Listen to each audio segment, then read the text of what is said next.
Sebagai seorang muslim, sebaiknya segala macam aspek kehidupan yang dijalankan sesuai dengan ajaran dan syariat Islam, termasuk cara mengatur keuangan. Islam telah menetapkan ajaran-ajaran bagaimana cara seseorang mengatur persoalan finansialnya dalam Al-Quran dan Al-Hadis. Salah satu contoh menggunakan formula 1:1:1 yang merupakan rumus mengatur keuangan dari sahabat Nabi Salman Al-Farisi. Diriwayatkan bahwa beliau memiliki uang sebanyak 1 dirham untuk digunakan sebagai modal membuat anyaman yang dijual seharga 3 dirham. Kemudian, pendapatannya tadi dibagi menjadi 1 dirham untuk keperluan keluarganya, 1 dirham untuk sedekah, dan sisanya 1 dirham lagi untuk digunakan sebagai modal kembali. Konsep ini bisa Anda terapkan dalam kehidupan sehari-hari dengan membagi 3 pendapatan yang Anda peroleh. 1/3 digunakan untuk kebutuhan sehari-hari, 1/3 untuk bersedekah, dan sisanya untuk keperluan modal lagi. Tujuan dari penetapan ini adalah agar umat muslim tidak salah dalam melakukan perhitungan akan kehidupan finansialnya, yang akan merugikan dan membuat hidup tidak sejahtera. Lalu, bagaimanakah cara mengatur keuangan dalam Islam? Berikut kami sajikan 6 cara Islam dalam mengatur keuangan agar hidup lebih barokah. Tapi sebelum itu, jangan lupa support kami dengan mengklik tombol like dan subscribe di bawah, serta ikuti media sosial kami di @ngobi.id. Nomor 1, sisihkan untuk modal. Diriwayatkan oleh Ibrahim Al-Harbi dalam Gharib Al-Hadis dan Hadis Nuaim bin Abdurrahman bahwa 9 dari 10 pintu rezeki ada dalam perdagangan. Islam sangat menganjurkan umatnya untuk berdagang dalam mencari nafkah. Oleh karena itu, Islam juga menganjurkan untuk menyisihkan pendapatan yang diperoleh dari berdagang untuk modal kembali. Jangan sampai uang hasil berdagang digunakan semuanya untuk membeli kebutuhan konsumtif. Hal serupa berlaku juga bagi orang yang tidak berdagang. Mereka dapat menyisihkan sebagian dari gaji bulanannya untuk nantinya membuka usaha yang akan menambah pendapatan atau digunakan sebagai modal investasi. Nomor 2. Menabung. Simpanlah sebagian dari harta kamu untuk kebaikan masa depan kamu, karena itu jauh lebih baik bagimu. Hadis riwayat Bukhari. Menabung memiliki banyak keuntungan untuk kehidupan ke depannya. Memang awalnya sulit untuk menyisihkan sebagian dari pendapatan untuk ditabung.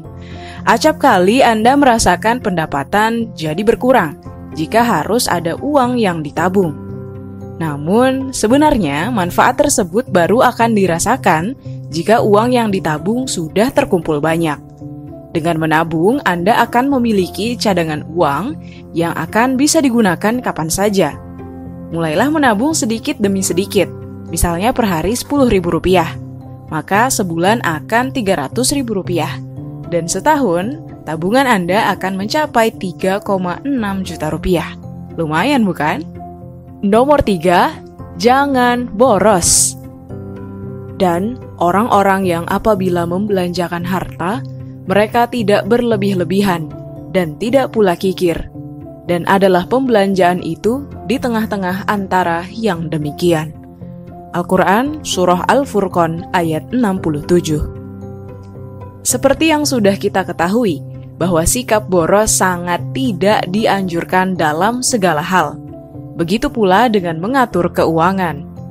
Islam pun melarang seseorang dalam berbelanja berlebih-lebihan. Hal tersebut akan menimbulkan sifat konsumtif yang sangat merugikan.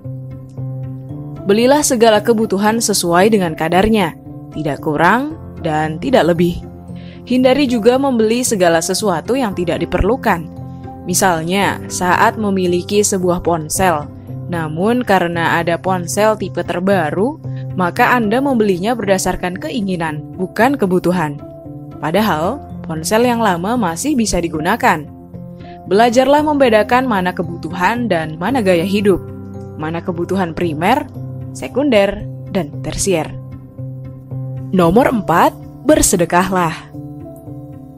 Bersedekahlah kalian karena sesungguhnya sedekah dapat menambah harta yang banyak.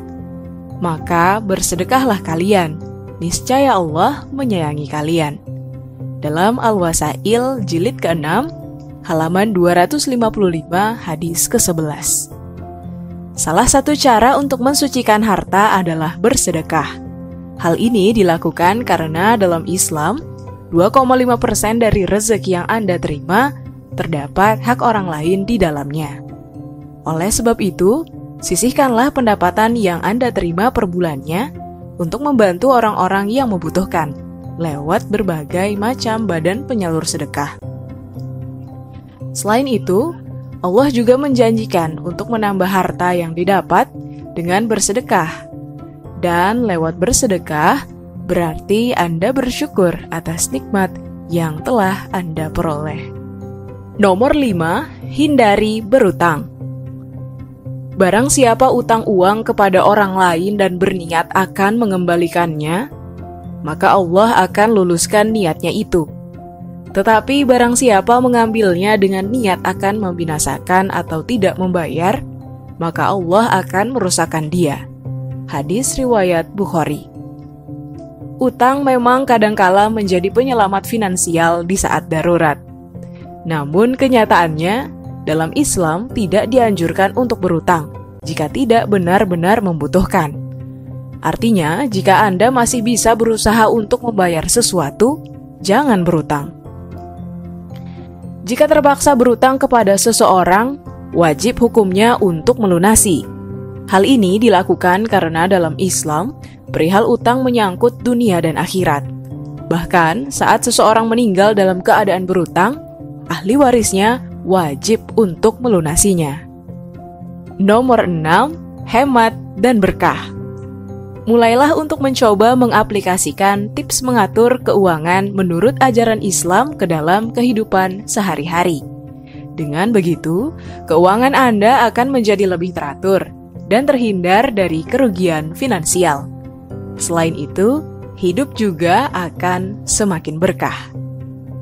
Nah, itulah tadi 6 tips singkat dalam mengatur keuangan sehari-hari menurut Islam yang bisa Anda langsung terapkan. Yang perlu Sobat Ngobi ingat bahwa orientasi dari seorang muslim adalah akhirat sebagai kampung halaman kita yang kekal. Di dunia ini kita hanyalah merantau mencari bekal, di mana yang menjadi tolak ukurnya adalah iman. Ada sahabat Nabi yang membagi sepertiga penghasilannya untuk infak dan sedekah seperti Salman Al-Farisi. Atau ada juga yang membagi 1/2 penghasilannya seperti Umar bin Khattab. Bahkan, ada sahabat Nabi yang menginfakkan 100% hartanya di jalan Allah, yaitu Abu Bakar As-Siddiq. Sobat Ngobi tentu bisa memulainya dari yang sedikit lalu pelan-pelan meningkatkannya. Dan semoga kesuksesan yang kita raih tidak hanya di dunia tapi juga di akhirat.